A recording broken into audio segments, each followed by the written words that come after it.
Hi, everyone. Welcome back to the Five Stars Podcast, Five Stars Realty. Today, I have the honor to be with one of the most highly coveted real estate agents in Connecticut. He is a team leader. He's an agent. He's been in the business for over 20 years with a little bit over 4,000 units just closed in this whole career. Today, I have the honor to formally welcome Matt Miale. Thanks for having me. Of course. Thank you for coming. Thank you for saying yes. What a fantastic setup you guys have here. Yes. Really?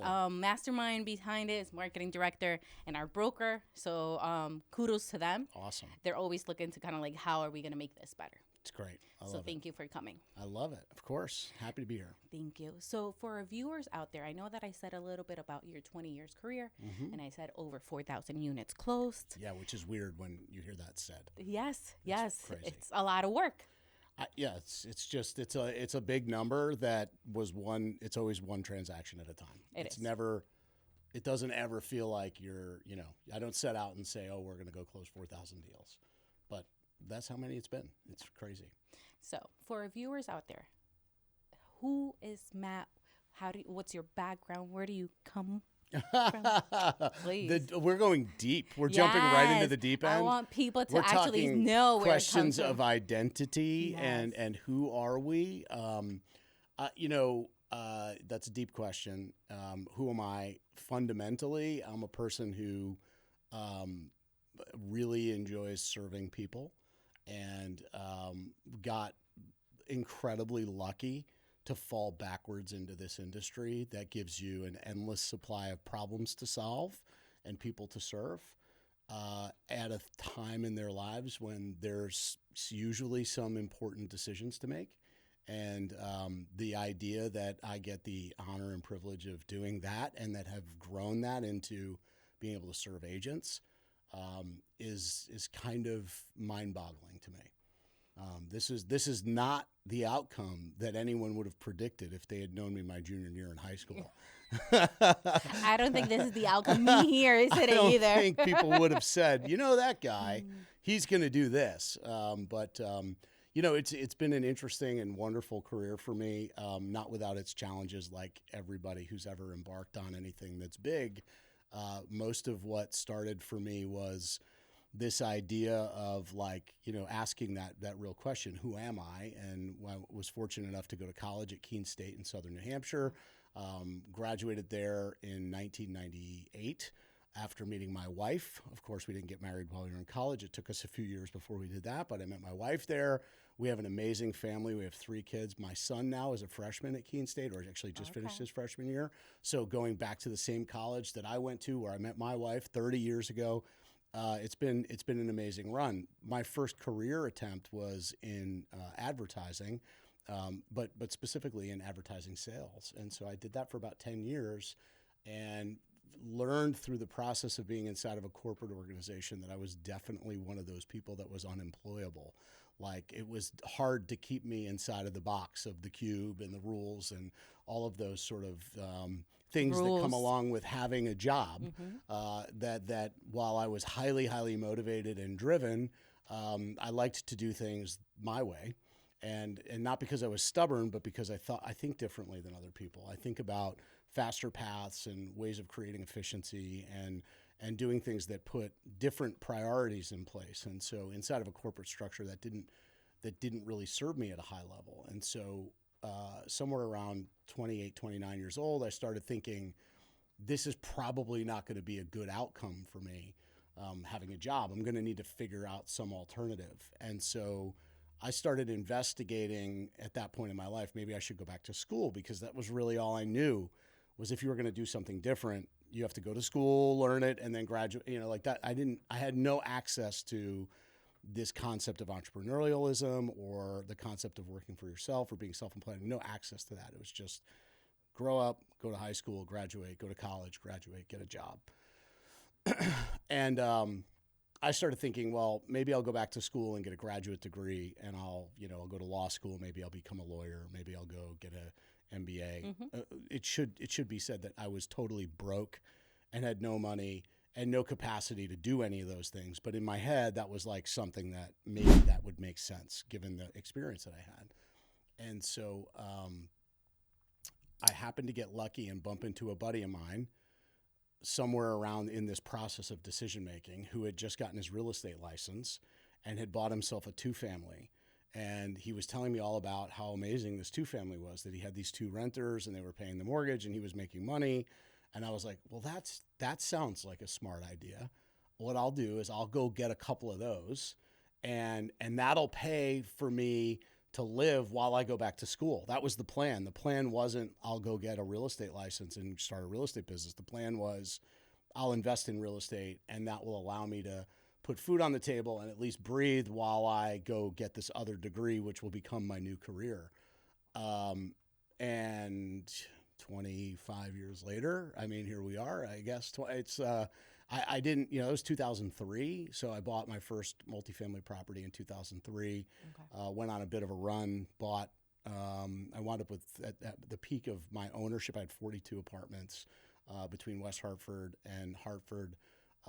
And then I started a property management company, and through the course of getting the property management company and acquiring these properties, I went and got my real estate license. Correct. I thought, okay, this was all, by the way, still part of the bigger plan of go back to school. Oh, that was not like, this still wasn't part of like a model that I was committed to. It was just applying like, well, what comes next? What comes next? What comes next? And then, I picked up my head one day and I was like, I'm selling a bunch of houses.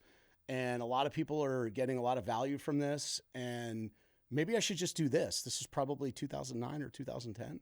I was like, maybe I should just do this. And that was it. I made the commitment to go hire an assistant that was going to help me because we had a lot of opportunity. We were doing a lot of pre-foreclosure and short sale work back then. That was a huge part of my business, was being the person that could come in and solve these complicated issues. And that created a lot of opportunity around the people that we serve and the community that we serve. And so that turned into, now we have a bigger opportunity, and people would raise their hand and say, Matt, how are you doing that? And I would say, well, why don't you come and help and learn how we do it? And here we are. So in the 20 plus years that you've been in real estate, 25, what's changed the most then? Well, it depends on what context you're asking. I mean, fundamentally, the business is exactly the same, like exactly. And that's part of what I think is one of the great missteps and mistakes that agents today think that they think they're stepping into a business that's dramatically different, and they sing the praises of AI or technology, and all of that is a complete waste of time. I agree. This is a relationship-based business that will continue to be relationship-based. The tools only offer value to the extent that they help you deepen or increase the number of relationships that you have. But at the end of the day, right now at least, the people that you serve are the people that know, like, and trust you.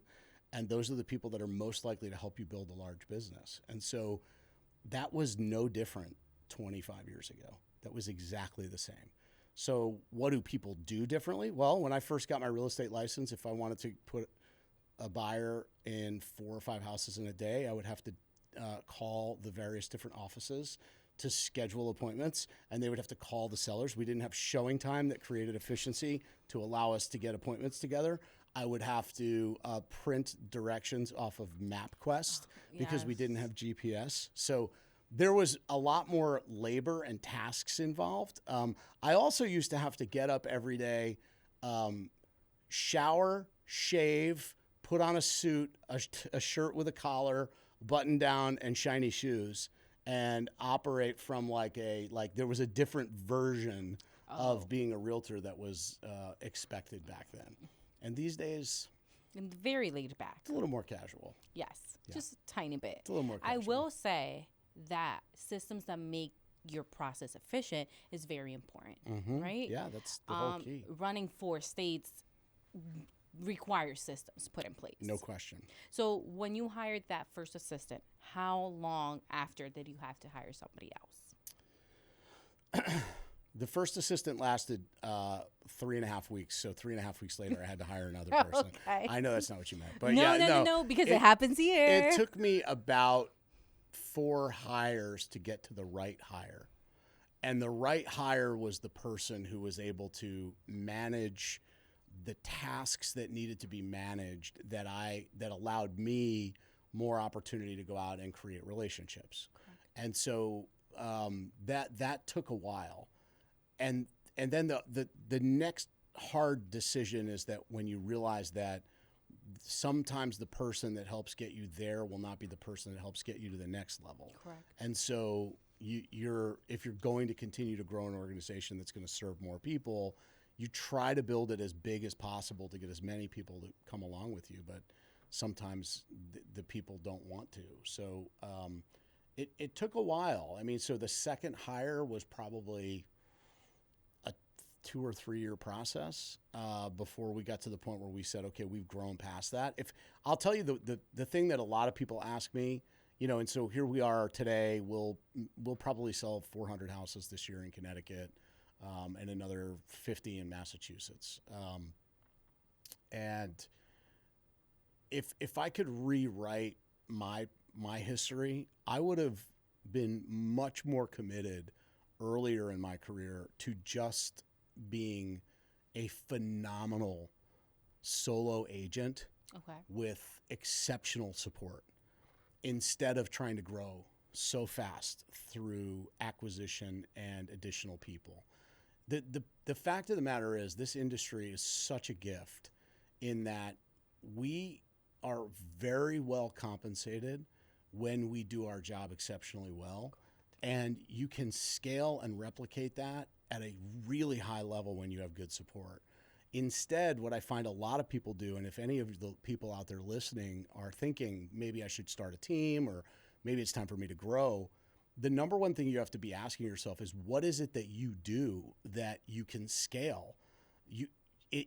This industry is not complicated, but if you were to interview 500 different agents, you would probably find 500 different ways that people think they're doing the job differently.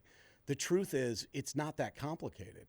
So your highest dollar per hour activity today, any single agent out there, is still go get an appointment, find a client, and serve them. So prospecting and finding that's it. That's your highest dollar per hour activity. And at the end of the day, there's way too many people in this business that are seeking accolades and awards that are meaningless on the scale of what's actually important, which is the life that you live and the life that you design and the people that you serve.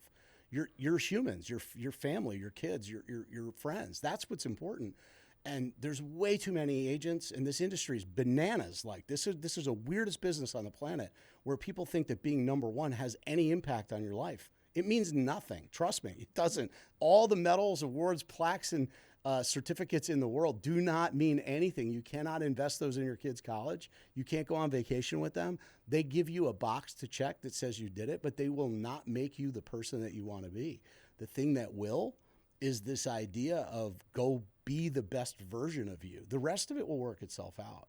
So, I didn't know that when I was in my 30s because at 51 versus 31, there's a different version of me today than there was 20 years ago. And 20 years ago, I thought getting the awards and medals was the goal.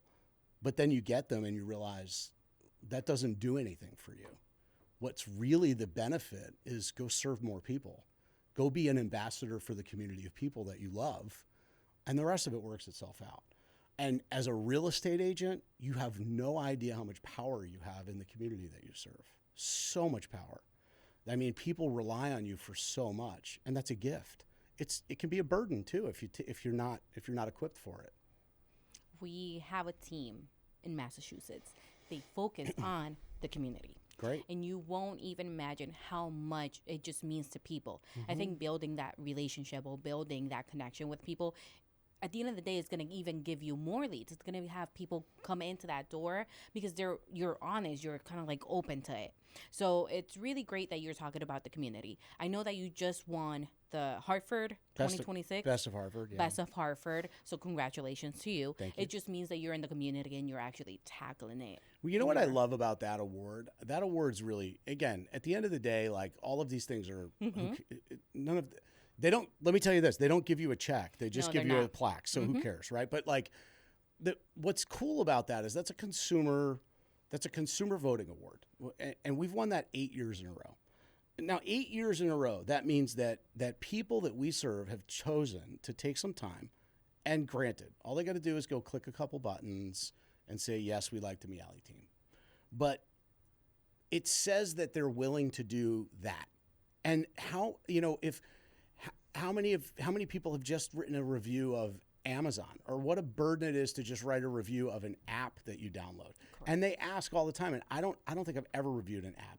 No. Have you ever even if you do a Google review, it wants you to sign in, accept the terms. So like it's a little bit of a burden, right? And yet somehow we continue to build an audience and a community that takes the time to say it was good enough for me to take a couple minutes and acknowledge it. That is so important. And you can build a real estate business that has none of that. This is the wild thing about our business. You could build a highly transactional business where you get little to no repeat referral business. Mm-hmm. You can just go out and focus entirely on new inbound leads or leads that come from a third party real estate, listings aggregator. You can build a business like that. It's just not the business I want to be in. And like, I know I have had business coaches that are like, oh, just do this. And it's like, I'm just not interested in that. Like, that part isn't the goal. The goal for me is, are we building something that is empowering the people that we serve and the people that we serve with? Is there something about this, which sounds almost ridiculous to say, because what are we really doing? We're just realtors. Like, we're not solving any global problem, but right. But when last night we hosted our 8th VIP client event at the Hartford Yard Goats. And when I first partnered with the Yard Goats, I think it was 2017 when they just opened. And I went in there and I met with the amazing Steve Given, who's our representative there, who's served us at a really high level for years. And I have so much respect for that organization. And I told him, I said, I can't afford anything. I was like, I have no money. Like I am just, I'm trying to get a real estate business. We're doing okay. And he gave me a proposal. I'm like, I can't afford any of that. And I was like, but I really want to grow a partnership here. And he has worked with me from the beginning. And what we experienced last night, where we had 1,200 of our clients come to an event. My daughter sang America the Beautiful. One of our agents, who is a new American citizen from Poland, she just became an American citizen last year, sang the national anthem. We had you could feel the profound impact of community. And that's the part that I just wish more agents understood, that it is one relationship at a time. You don't get there overnight. You just get there by being really, really good at helping people navigate this complex decision-making process. So I've seen a difference between agents that do it as a transaction and agents that do it as a relationship. And I will tell you, there is a big difference. There's a big difference in their sales and just how they impact. Mm-hmm. And they don't just stop there. It's a little bit more. Everybody that sat there has told me they do it as a relationship. You want to? There's a couple of key things to that. The first thing is that everybody is transactional until they can afford to not be. That's what okay. So what happens is, in the beginning of a career, you're trying to put food on your table, and so you're just trying to make sure that you can pay your bills. And if you aren't eating, and your bills aren't getting paid, you become transactional. Right. And so one of the things we say on our team all the time is the cure for all problems is a full pipeline, and the way you get a full pipeline is you develop more relationships. And so you can become a relationship-driven agent by making sure that you're actually doing the job. Now, this is where most agents fail. They don't do the job. This is just calling it what it is. There's a reason our industry has an 85% attrition rate. There's an 85% attrition rate because agents come in because the bar is low to get a license. But then they don't do the work. Nothing at all. To go serve the community. And then they're transactional. And so you can build a business that way. It's just not going to ever be rewarding, and it's not going to be repeat. And so the people that are chasing transactions and just trying to get another deal, they haven't figured out that that's just a feedback loop. You're just perpetually inside of it. You'll have enough, then you won't have enough, then you'll have enough, then you won't have enough. the goal is to have the runway that goes long enough for you to be somebody who can serve a bunch of people for a really long time. And the way you do that is help them get what they want. One of the things you just mentioned is something I tell to a lot of our new agents. They focus on one deal, and I'm like, okay, but where's your pipeline? Where's your next meal coming from? Where's the next paycheck? You're focusing on this transaction, and you're being so focused on it that you're not building relationships. You're not talking to other people, clients. You're not looking for that. Right. And this is where you close, and then you don't have anything for the next 3-4 months, and then you kind of die down. You know, this is not paying me. This is not worth it. So then that's where the agents kind of like just walk out. Yeah. And in the beginning of your career, what you don't realize is that today I'll close a transaction with a relationship that I started 6 years ago. But 6 years ago, if I needed that deal to close then, and all I was focused on was whether or not that was going to be a deal, I would never have been able to develop the relationship. So in the beginning, you're starving for a deal because you need the money, but you have to get through that. And this is why the industry is so challenging for most people, is that you have to have a long enough runway to build a big enough pipeline, and all of it comes down to how many people you serve. I agree. We went to a conference this past month, and the speaker was asking, how many years have you been in the business?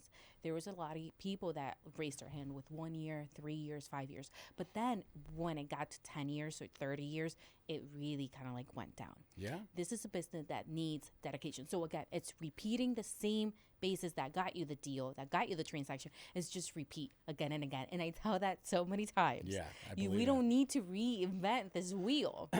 It's a really boring business fundamentally, and the challenge is that, again, not to get so in the weeds of the industry, but the industry is actually not designed to create successful realtors. The industry is designed to create realtors, because the money is made by volume of agents, whether that's on the broker scale or that's on the advocacy group scale. Volume of agents is where most of the money transacts. So when you get to where I am, which is at the team level, where a lot of people will ask, like, you know, what are splits like and how does that work? And the reality is that the amount of value that we deliver to an agent creates an outcome that they can't get on their own, because they can't replicate the value, because I've got 20 years of building it. It's not because I'm better. It's just because I've been around the track a bunch more times. And so, because if you sign up to become a member of our team, you're getting this massive amount of value that just shows up on day one. You can't rebuild that. And so that's what you pay for in the partnership with a team. But most agents will never get to the point where they have enough of the resources in order to do it. And that's why they get out of the business. I laugh because one of the things, as the manager, I hear a lot about this, but what's my split? And what's my split? Right? And where you're brand new and you don't have anything, what are you talking about? What's your split? Yeah, it's zero. It's zero. You're going to get zero. You're going to get 100% of zero. You're going to call me all the time for compliance. You're going to call me for training. You're going to call me for leads. Like, what are we talking about? Yeah, totally. It's a weird business. It's just a really weird business. Like, there's not this is again, we could drift into a whole dialogue, but like we could be here a long time. This is about value proposition. Like, at the end of the day, a team, a brokerage, if you're a leader, what you're really trying to define is, what is the value that you provide to the people that you serve? And that's how I see it. Like, the team of agents that are on the Miale team, I call them partners. Like, they're partners. I'm not their boss. Like, we are in a 50-50 relationship. Like, I provide this, they do that. That's the nature of partnership. And that partnership only exists as long as I continue to provide the value. So I don't have splits. I have partners. Partnership is partnership. Like, if the partnership doesn't work, if what I provide isn't serving you, then cool. Like, I just don't live in that world. It's a silly conversation to have. And I will always say, if you don't trust the words that I say, just look at the track record. The track record tells a story that if we have agents that sell 6 times the national average of the individual agent on our team, is that just luck? I've been doing that for 20 years. Like, every time somebody comes, we see exactly the same outcome. And then when they leave, we see the same outcome. Like, it tells a story that's pretty compelling. No, I would agree. One, after obviously I know that you started slow because you did your real estate and then you're like, this is where I'm at. This is where I'm starting. When did you then say, after people asked you to kind of like, what are you doing? When did you say, I'm going to become a team leader? No, never. I still don't say it. I'm going to have a team. Yeah, no, it's a silly, it's the right question, but it's like a really, again, I say this because anybody who's listening, what I want you to hear is that if you haven't solved your problems first, you have no business trying to solve somebody else's. And so you have a responsibility in leadership. It's not a reward. It's a burden for most people. It's an everyday task that you wake up with that says, my job is to go make other people's lives better. And if your life is not working, you have absolutely no business trying to go solve other people's lives. What it's gonna do is it's gonna fragment your ability to be the best version of yourself. You're just gonna wake up every day and either your health is gonna be compromised, your relationship, your marriage, your relationship as a father or a mother, something is gonna give somewhere, or you're gonna wind up hating the business, and which is just a thing that you see this pattern show up for people who go too fast, who go too far too fast, and like they burn out fast. Absolutely, this business will burn you out because 85% of the people that are going to line up and say "serve me" are never going to produce. So it makes no sense. Like it makes no sense at all to bring a bunch of people into your world who are never going to be inside of a reciprocal arrangement, right? So for me, it was organic in that.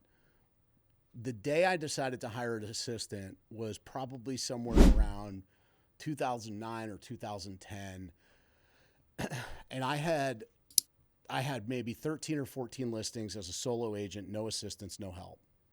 And I was probably working with 6 or 7 buyers. And, that was at a pace, I was selling 50 to 60 homes as an individual agent. Okay. And my life was a disaster. I had young babies at home.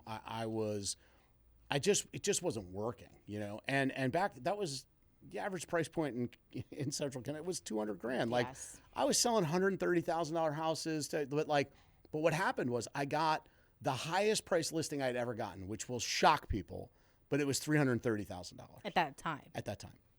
And I was like, this is the big one, like big time. I got one over 300. Like I was pumped.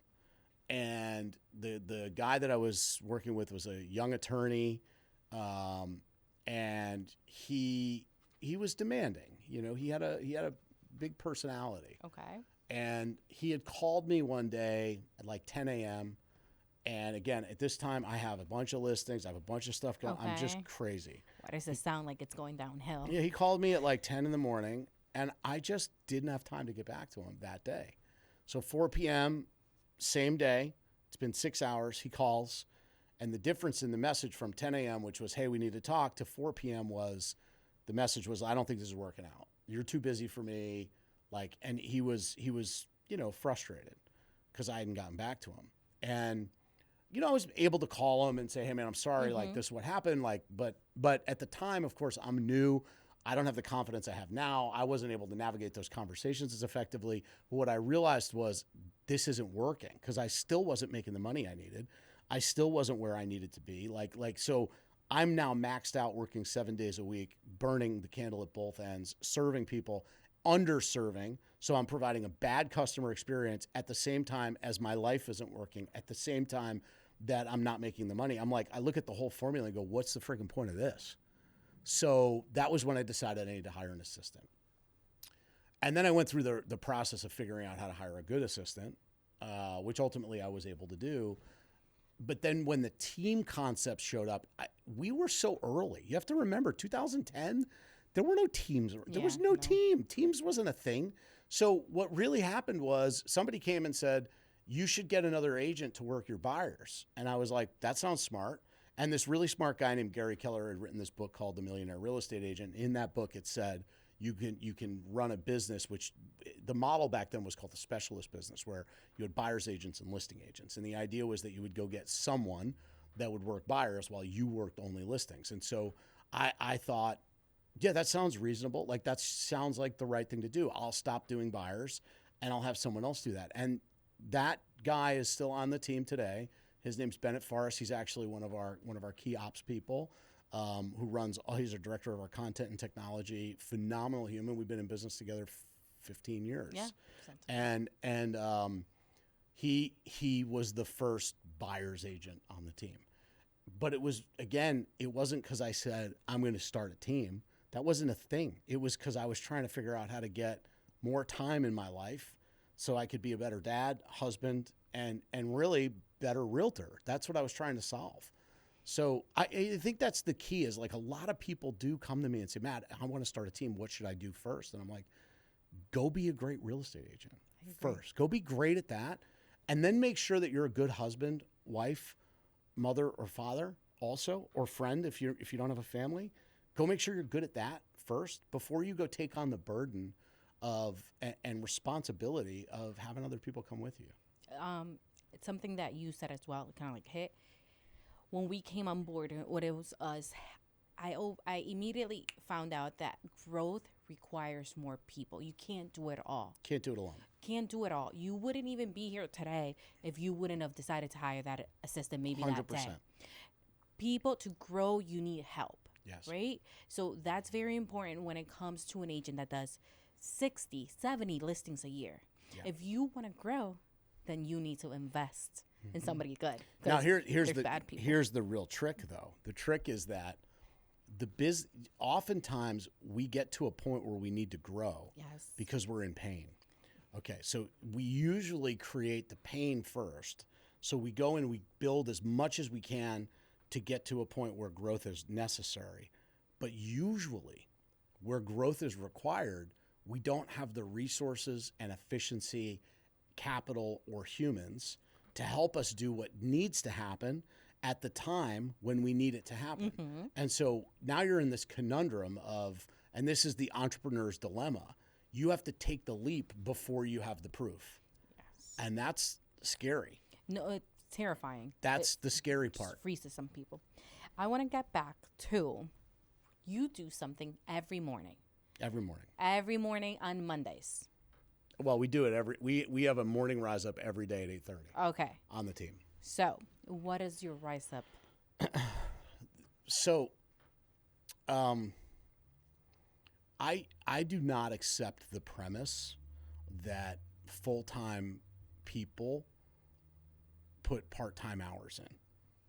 So we have standards on our team that are unlike the rest of the industry. And I know that most agents look at it and go, well, that's not what I got in the business for. But you have to ask yourself, if you'd like to be in a winning locker room where you can sell 6 times the national average of the average agent, what would be required? So we set in place an everyday experience for everyone on the team. And it is, dirty word in the brokerage world, but I can say it because I'm a team, mandatory. It is required to be in partnership that you show up every day. And we say 8:30 a.m. is a reasonable time for everybody to have, at a minimum, gotten out of bed and turned their computer on. I'm already at the gym at that time. Yeah, I don't care what you've done prior to that, but you better get out of bed and turn your freaking computer on and turn on the Zoom. So on Mondays, we do a market stats review, and we do a deep dive into the market all across Connecticut. We analyze, what's been happening week over week, year over year. What that allows us to do is really anticipate trends long before most people in the market have any idea what's happening. So like right now, we're 6 months ahead of anybody else. So when agents are having conversations, like what's the number one question that they get asked? What's the number one question? The rates and how's the market, right? Like, how's the market? Oh, hey, Matt, how's the market? Like, you hear that all the time. Everything. Here's the thing. The agents on our team are equipped to answer that with real-time data. Okay. Actually, it's interesting you asked. The market's currently down by 30% year over year in total under deposits, which is fascinating because we're seeing for the first time in the better part of 6 years that inventory is actually increasing. So we have an increasing inventory at the same time that under deposits are going down, which is, most people are not going to see that yet. But given another 6 or 8 months, what's going to happen is the headlines are going to read what happened to the real estate market in Connecticut. Well, it's not going to be a surprise because we're looking at that. So we do that every Monday. Tuesdays and Thursdays, we focus on skills training. and habits. And then Wednesdays is like a growth call for us, where we break up into groups according to levels of production, and we work on skill sets that are, some of the agents on our team need to focus on lead generation. Some need to focus more specifically on client conversion. So we've got groups based on skill and level of production that we work on Wednesdays, again, every single morning. And then Fridays, I have a guest similar to what we do. I always have a guest come on and speak to us about personal growth. So we implemented the daily call 7-8 years ago. It used to be a call, then we moved to Zoom. We did long before COVID. We were on Zoom in like 2018. Like, we were early to the Zoom wave. But the idea behind that is that if you want to succeed at a high level, you have to play like a full-time performer. And, you know, I like to use sports analogies a lot. So, you know, if you think about any sport, do you have kids? No, I do not. Yeah. But my boyfriend is very into football and anything that has to do with sports. So look, the thing is that a lot of people understand that if you play Little League baseball, you know, it's basically the kids come out, oftentimes there's no practice, and they just play a game on Saturday. Oh, yeah. Right. And we call that baseball, right? They put them at the same positions, and you call it baseball. And then there's this other thing called Major League Baseball, which is the exact same sport, and who do you think works harder, the Major League Baseball player or the people playing Little League? Major League. Right. They show up every day. They practice. They take batting practice. They swing, right? They work their butts off to play at that level. See, you can play real estate at the Little League level, or you can play real estate at the Major League level. We just said we're going to play at the Major League level. And so in order to play at the Major League level, we have to perform like Major League players. We have to show up. We have to put the practice in, the time in. We have to expect the outcome. And then we get the outcome. Now, why that matters is that most real estate agents are selling, the average agent is selling less than 3 homes a year. I believe so, yes. That's the stat said something like 70% of licensees sold 0 in 2025. So if the average is selling 3, I don't know how people can't make a living on that. Like, that's not a lifestyle. That's not even a job. Like, so we look at it and go, okay, well, what would it take to be the peak performer and sell a minimum of 25 to 35? We got to show up and be prepared to do the job. So that's the kind of culture that we've created.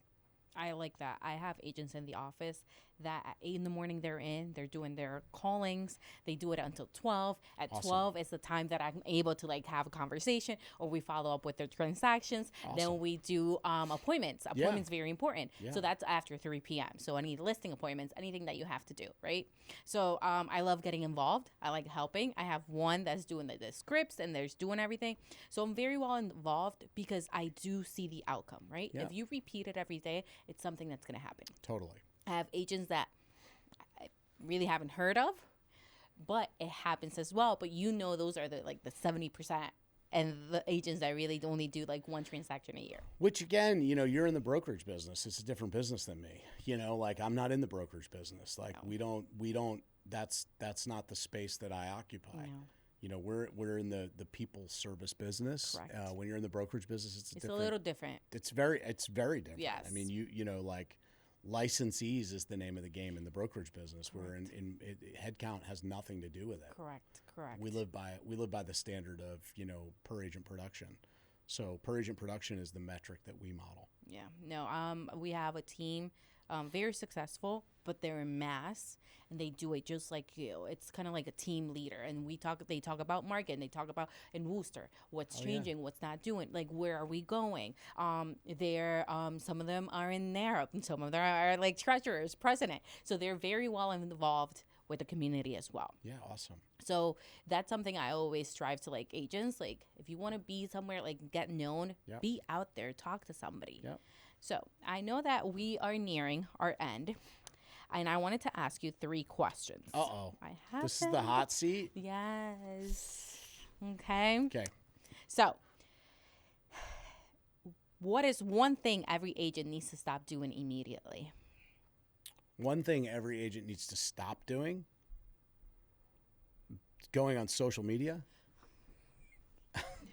And thinking everything's going to come out of there? You know, I mean, like, that's it. Like, you know. Like, I'm getting everything here. This is what I'm going to say this about social media. You can be a producer or you can be a consumer. If you're a producer, good for you. You could turn that into a business. If you're a consumer, you ain't going anywhere. Do not consume social media. Social media is a tool. Use it. Correct. So Jancy would say that social media is a tool. Yeah, you can again. So I say that flippant, like going on. So it's because I mean I do this on the team. Like tell people to open up their phones, go to their usage, go to their like. It's hours a day that and real estate is a terrible business for that because we go on social media and we get a disproportionate amount of real estate content from other realtors.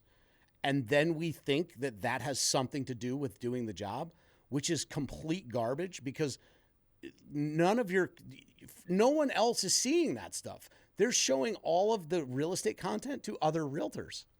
They're not showing it to your customers. Listen, trust me, guys. I open my phone. I don't know if it's that it knows that I'm here, but everything I see is, and I'm like, next. They're not showing that real estate content to the people that you think are looking at. Correct. The algorithm is smarter than you. Like they are showing it to other agents, which is why when you go on, you see other agents. And then you think you should be doing that because other agents are doing it. But everything you create is going to go to other agents too. I agree. Second question. Sure. Fire away. What is one thing every agent should start doing tomorrow?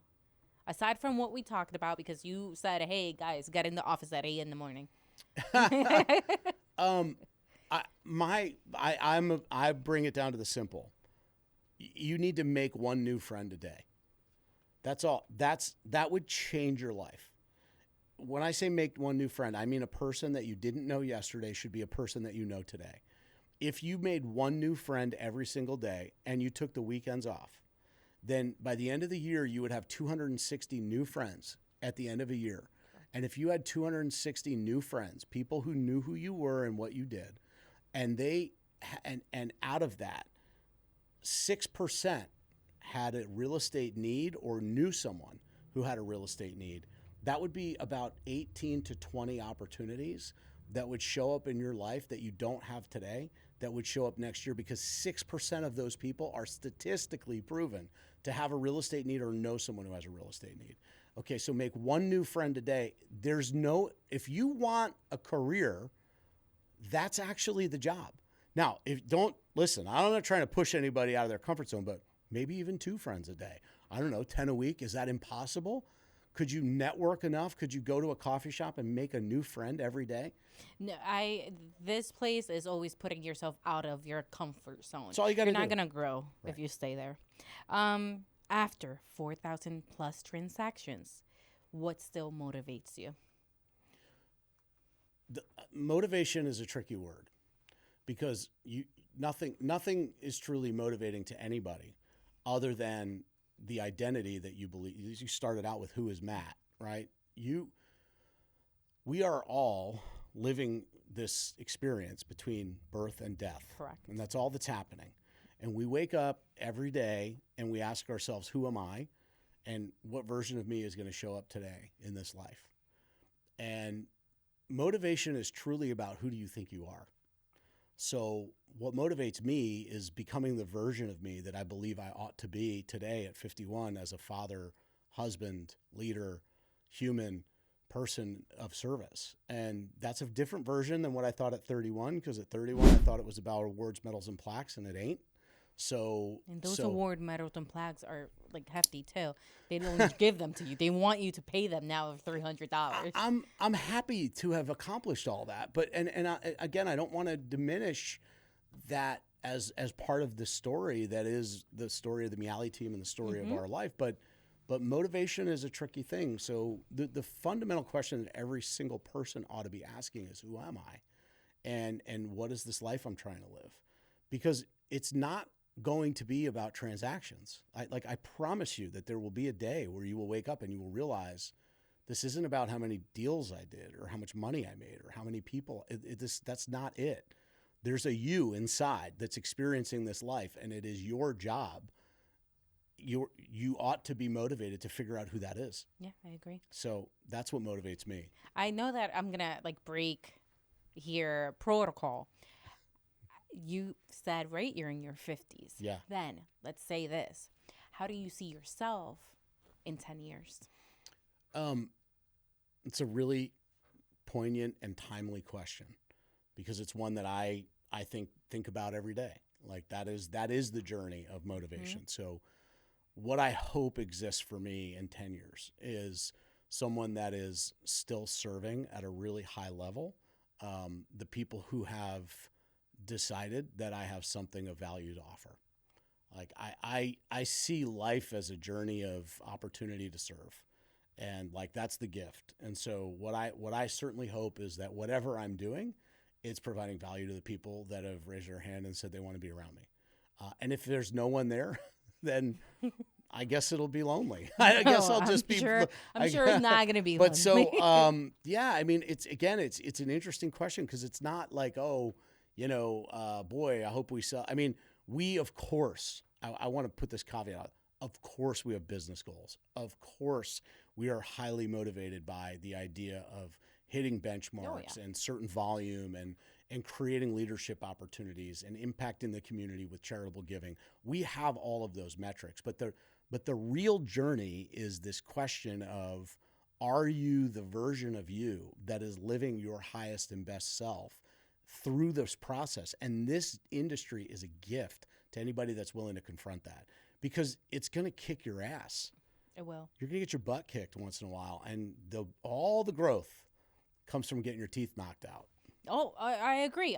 You won't know anything if you don't really know how to solve problems. I mean, all the growth kicked comes from getting your butt kicked. Yeah. So. But I want to say thank you. Sure, my pleasure. Being here today, it's been sharing a your story and kind of like some part of your mind. I hope we made an impact. No, you did. And you do every day for Hartford. So I want to thank you for that as well. Thank you. I want to thank you for being here, taking your time. Obviously, somebody that closes 4,000 units, right, in their store, it doesn't really have much time when it comes to it. So I want to really thank you for this. A pleasure, absolute pleasure. Thank you. And again, before we leave, do you have some place? It's going to be in the bottom, but where they can reach you at? I mean, the best thing to do is to follow us on Instagram, YouTube, Matt Miale, Miale team at Keller Williams. We put a ton of content out there. If you got any value out of anything that we said today, we put snippets from our team meetings, our market stats, all of that stuff is up, so you can plug in and see what we're up to, and that's the best. Yeah. And I did to train for this today. Awesome. So thank you again for being here today. Thank you. Anybody looking to meet up or want to follow up, any viewers, clients, anybody, again. Yeah, I'm an easy yes. Open. If you reach out, I'm almost certainly going to get back to you. Awesome. Well, thank you, and I'll see you next time. Thanks.